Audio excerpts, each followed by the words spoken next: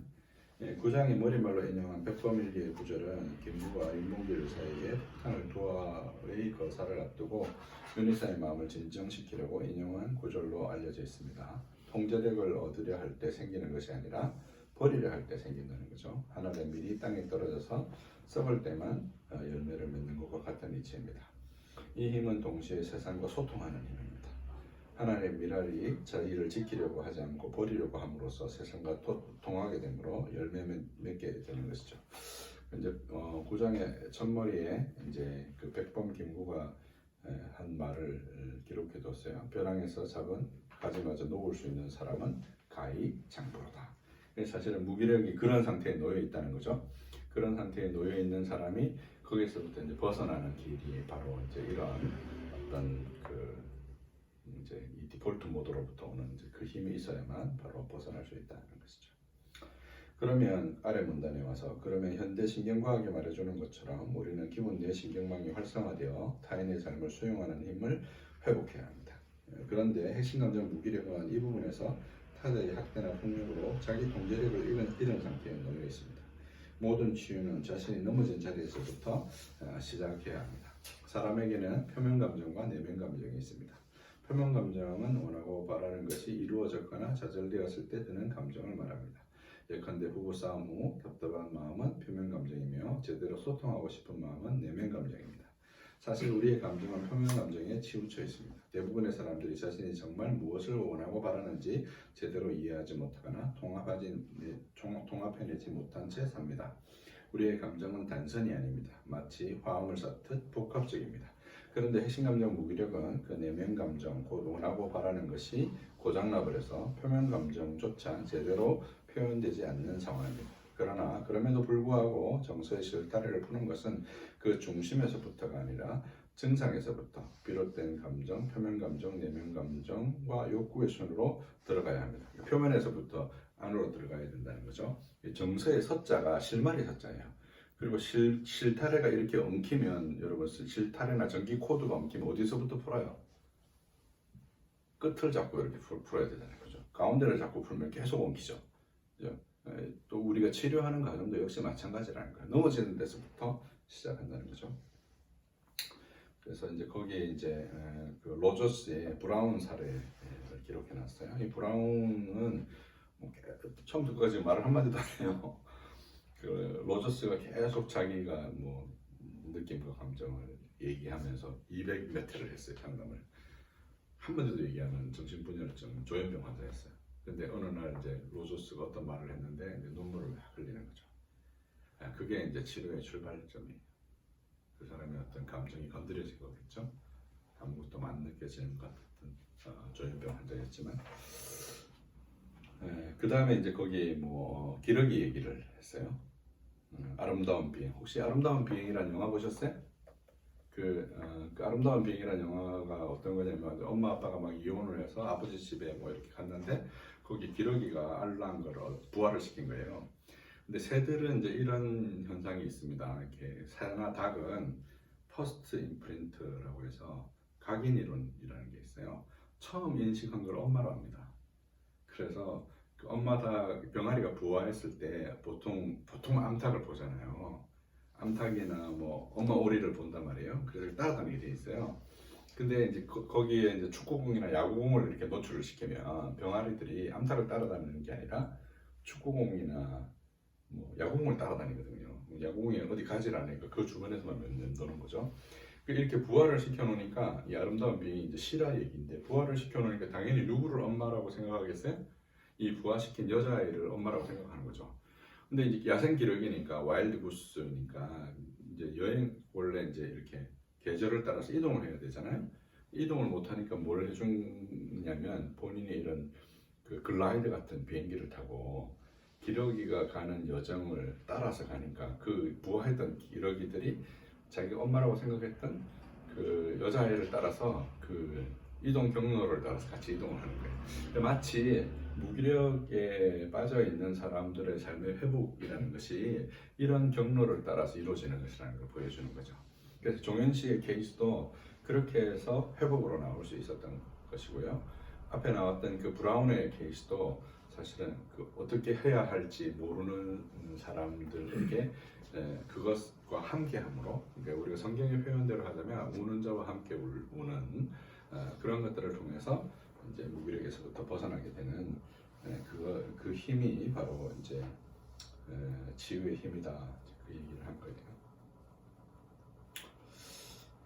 나머지 부분은 그냥 읽어보시면 될 것 같습니다. 내용은 쭉 제가 설명을 다 드린 것 같습니다. 혹시 질문 있으시면 질문 받겠습니다. 무력인 사람은 상대대로 그냥 계속 그냥 기다려주고 그런 듯한. 기다려준다기보다 뭐 지난번에도 제가 말씀드렸지만 그 튜닝이 잘 돼야 되는 거죠. 이제 기름때를 빼려면 뭐가 필요해요? 기름이 필요하듯이 그 사람의 상태하고 맞아야 되거든요. 그 어떤 무기력의 상태라는 게 계속 디폴트 모드가 가동되면서 이해하려고 하는 힘이 큰 사람이니까, 그런 이해하려고 하는 힘이 큰 사람이니까 소통할 수 있는 장치가 내부적으로 있는 거예요. 근데 그 사람의 어떤 그런 내면적 감정의 상태, 너는 괜찮은 사람이야, 걱정하지 마, 너 무기력하지 않아도 돼 라고 한다고 해서 무기력에서 벗어나게 되는 것이 아니라, 슬픈 사람하고 왜 슬퍼하니, 슬퍼하지 마, 힘내 이런다고 해서 슬픔에서 벗어나게 되는 것이 아니라, 그 슬픔의 마음과 충분하게 젖어들어서 그 무기력의 마음을 충분하게 읽어내어서 그것과 보조를 맞출 때, 그래서 마치 아름다운 비행에 나왔던 여자아이가 거위들과 함께 맞춰서 비행을 함으로 사실은 야생고위로서 생명력을 잃은 거잖아요. 본인이 어디로 비행해야 되는지를 잃어버렸으니까 그 역할을 할 수 있도록 같이 보조를 맞춰줌으로 거기서 벗어나게 된다는 거죠. 그러려면 먼저 그 안에 있는 감정이 충분히 표현되어져서 이 두 사람 사이에 흔적, 감정적인 흔적의 교류, 그런 교환이 일어나야 가능하다는 거죠. 마치 삼위일체 하나님께서 사랑의 교제 가운데 사무 침투하는 것처럼 우리 그 성도와 성도와의 관계, 혹은 성도와 세상과의 관계에도 이런 종류의 대류가 일어나야 이제 회복이 일어나는데, 무기력은 바로 그 대류 자체가 원천적으로 봉쇄된 상태예요. 그것이 일어날 수 있도록 하는 것이 바로 치료의 출발점이다. 그 말씀을 드리는 거죠. 다른 질문 없으시면 기도하고 마치겠습니다. 하나님 아버지 감사합니다. 은혜 주셔서 많은 분들이 회복할 수 있도록 이 강의를 사용하여 주옵소서. 되었으니 예수님의 이름으로 기도합니다. 아멘. 수고하셨습니다. 고맙습니다.